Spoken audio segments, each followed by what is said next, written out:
Welcome to Module 2, Session 2, Module name Input Output Organization. In the subject Computer Organization, myself Dr. Shabin Taj. Today's table of contents are: we are going to discuss about interrupts, interrupt hardware, how to enable and disable interrupts, how to handle multiple IO devices when they start interrupting, interrupt nesting and exception. It is a class of a interrupt. Interrupt is a class of a exception. What is interrupt? In program control IO, when the processor continuously monitors the status of the device, it does not perform any useful task. That means processor is wasting its time by polling the IO devices. Polling means it is checking the status register of the input output devices. So it is processor precious time is being wasted in the program control IO. The alternate approach or the solution for this is one is interrupt, other is DMA. So the approach, it says IO device to alter the processor when it becomes ready. Alert the, that means other way is in the interrupt, whenever whichever device is ready, if it has to communicate, it will send a signal to the processor rather than processor wasting the time, because out of all these functional units, the most precious time is processor. You have to in order to achieve the maximum performance of the computer, achieve more maximum performance, you have to maximize the utilization of the CPU. You have to make it busy all the time. It should not be idle. So in order to do so, sending a hardware signal called an interrupt to the processor. What is interrupt? Interrupt is a hardware signal sent by the input output devices to the processor. At least one of the bus control lines called interrupt request line is dedicated. That means a special line, IE, interrupt INTR line is there in order to communicate the processor about the interrupt. Processor can perform other useful tasks while it is waiting for the device to be ready. That's what efficiently the processor time can be make use in this in order to do the other jobs. We can see here how the interrupt works. When in the program 1, while executing the sequential execution 1, 2, it come across with the instruction I. After executing 1 to after the till I, it will have at the ith instruction, the processor receives the interrupt from the some device at this point. In that case, what it has to do, in that I plus 1 instruction will not be executed. Program 1 will be temporarily suspended and it will transfer the control from program 1 to ISR. ISR is nothing but specific routine in order to deal with that interrupt service routine. After executing the interrupt service routine, it will resume to the next instruction following that interrupt instruction, that is I plus 1 instruction, and continue further. It is similar to your subroutines, which is already discussed in the subroutines.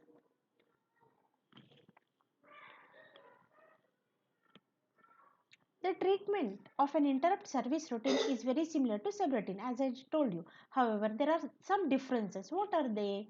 A subroutine performs a task that is required by the calling program, and we very well know that whenever a subroutine has two special instructions, call and return. Call is an instruction which triggers the execution of the subroutine.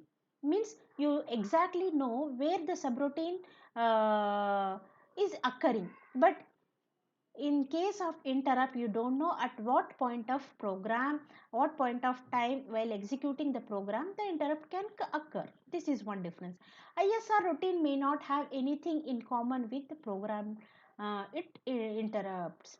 That means, so whatever ISR is doing, it may not be common to the subroutine. It have each ISR is different from the other.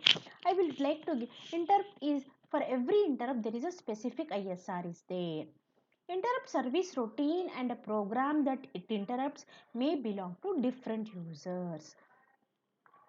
As a result, before branching to the ISR, Not only the PC but other information such as condition code flags, the processor registers used by the both the interrupt program and the interrupt service routine must be stored. It has to be pushed onto the internal stack. Why? Because it is suspended, it has to resume back to the appropriate position. Otherwise, I'll give you analogy for this. Sometime I may be reading a textbook. Some in between while reading the textbook, some student interrupt me. I'm reading very, I mean very critical, or I'm very much serious in that reading, in that concept. That time some student interrupt me. In that case, what time the student interrupts me, whenever I'm idle, I don't know. So in that case, I'll put a bookmark. Why I put a bookmark? Because after attending the student, I can resume back to the point where I had stopped. That helps you.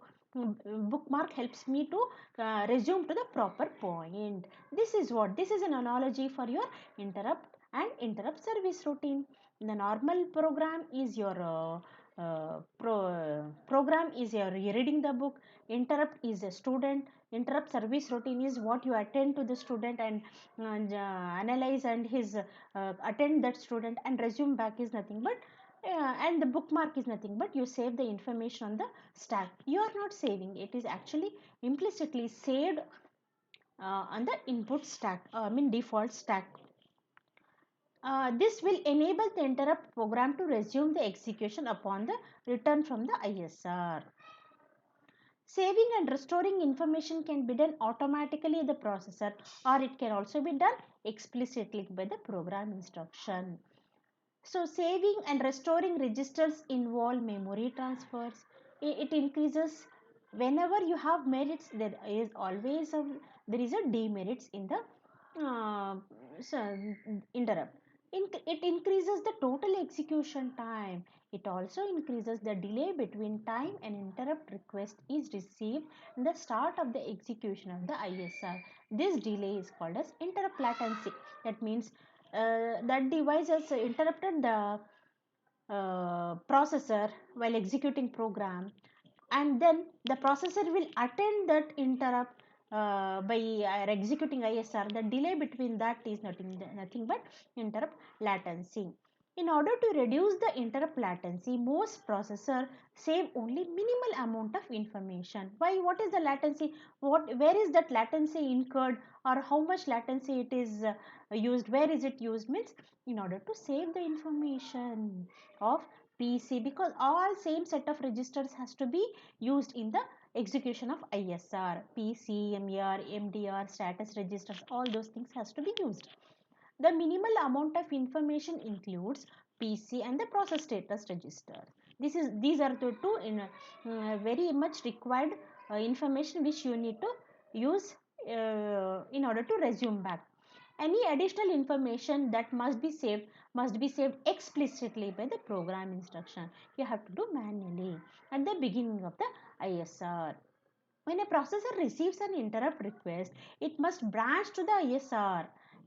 That means normal execution will be suspended and resume to the and it will transfer the control from the program to the ISR.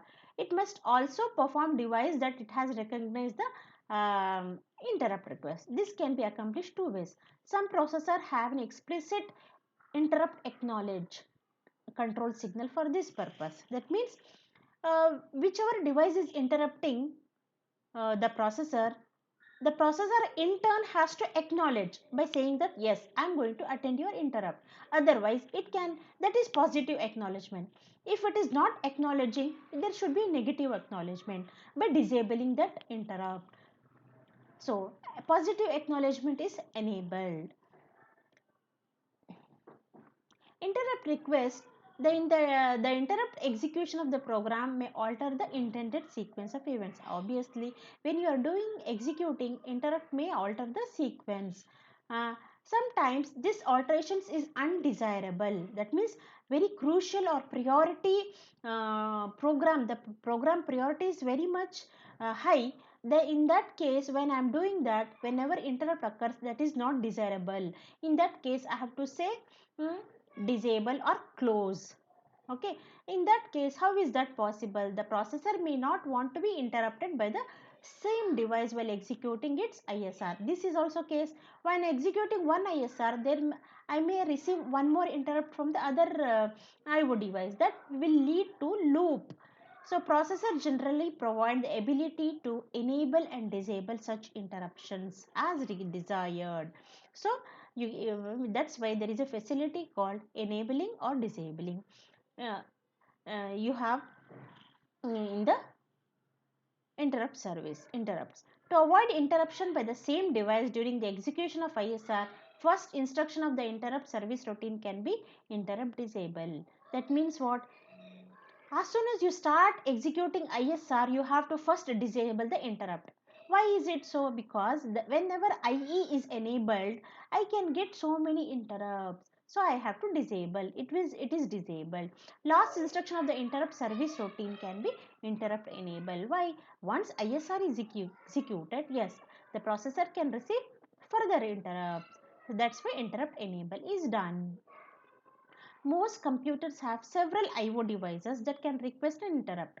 So, a single interrupt request IR line may be used to serve n devices. Same line can be used to serve the different IO devices. You can see you have device 1, device 2, device 3 with specific INTR 1, INTR 2 and INTR n lines. They are connected to a special register called pull-up register, which is interconnected to VDD. So because it pulls the lines to the maximum voltage or high voltage whenever the switches are open. When the switches are closed, the voltage drops. So when is this switch closed? When there is a request. So suppose INTR, there is a request from the second device INTR2. This switch closes. When this closes, that means this voltage drops to 0 here. Since it is a negation, INTR is a complement line, active low signal, it is a NOT gate is used. When the voltage drops, then INTR line will be high, because this 0 means this becomes 1 here. And this when one or more devices raise an interrupt, you have the equation called INTR is a logical OR of INTR1 to INTRn. How to enable and disable interrupts? The problem of infinite loop occurs due to successive interruptions of active INTR signals. As I told you, if the light, say suppose I would like to give one more analogy here. Uh, if I the voting of a live program is valid up to the specified time. If the time exceeds, if still the voting continues, that means that is not valid. It will lead to incorrect results. Here, hence, whenever here, when the interrupt enable line is active, I may get so many requests from the so many interrupts from the so many devices. Hence, as soon as I start executing the interrupt, I should disable the interrupt. After executing, I should enable. Otherwise, it will lead to infinite loop. There are three mechanisms to solve the problem of infinite loop. What is that? The processor should ignore the interrupt until execution of the first instruction of the ISR. Why it is first instruction? Because always the first instruction is interrupt disable. Processor should automatically disable interrupt before starting the execution of the ISR. As it told, there are this has to be done manually. Some of the instructions has to be done manually. This is disabling of interrupt is done automatically. Processor has a special INTR line for which the interrupt handling circuit is there. INTR line is there. Handling how to handle multiple devices. Whether these questions or these issues are really addressed, or is it a topic of concern? Yes. How can the processor recognize the device requesting an interrupt? How the processor will recognize when it has multiple devices? How can the processor obtain the starting address of the ISR? Should a device be allowed to interrupt the processor while another interrupt is being serviced? Excuse me. How should two or more simultaneous interrupt requests be handled? The polling scheme. The information needed to determine whether device is requesting interrupt is available in the status register. Status register, you have DIRQ, KIRQ, device interrupt request, keyboard interrupt request. Using polling, the processor will check the status register of that bit. This is advantage. It is simple and easy to implement. The disadvantage is more time is spent polling IRQ. Polling is already, I have told you, as a S out in S in. While it has to check the status register, the processor time is getting wasted. So polling is not desirable. Other way, vectored interrupt. A device, whoever has interrupt request, it identifies itself by sending a special code which is a 4-bit. Then that 4 to 8-bit code will be sent to the processor. The processor starts executing the ISR. The special code indicates the starting address of the ISR. The location pointed to by interrupt device is used to store the starting address of ISR. The starting address of ISR is called as interrupt vector. The processor loads the interrupt vector into PC and execute appropriate ISR. Interrupt service routine will be executed. When processor is ready to receive interrupt vector code, it activates in INTA line. Interrupt acknowledgement line will be activated. Then IO device responds by sending the interrupt vector code and turning off the INTR signal. The interrupt vector also includes new value for the processor status register. Interrupt nesting. Interrupt nesting. These are the things which the so many questions was arised concerning the interrupt we are discussing. A multiple priority scheme is implemented by using separate INTR INTA line for each device. Each INTR line is assigned a different priority. priority priority means the priority of the processor is set as the priority of the program that is currently being executed. Say for example, the priority of the processor is 2. The priority of the currently executing program is also 2. Why processor 2? Because the program priority is 2. If another program arrives with the interrupt service routine with the priority 1, it means the processor will check the priority of its own and the arrived interrupt. If it is less, if it is a higher priority, then it will switch from the lower priority program to the higher priority program. At the time of execution of ISR, for some device, priority of the processor is rise to that of the device, and then the priority of the processor will rise to as a priority as 1. This happens. So, thus the interrupt from the devices at the same level of the priority are lower or disabled. If that means if I am doing the priority of 2, if I same priority 2, if it arrives, it will disable, or if a priority of 3 it is arrived, then that is also disabled. Implementation of interrupt priority scheme in which each device have a separate INTR line as INTA line, interrupt request line and interrupt acknowledge line. They are connected in the priority arbitration circuit. Simultaneous request interrupt. This can be priority scheme can be designed or arranged in the form of a daisy chain. When device 1, device 2, device 3 are connected to this common interrupt line and they are acknowledged with the common INTA line.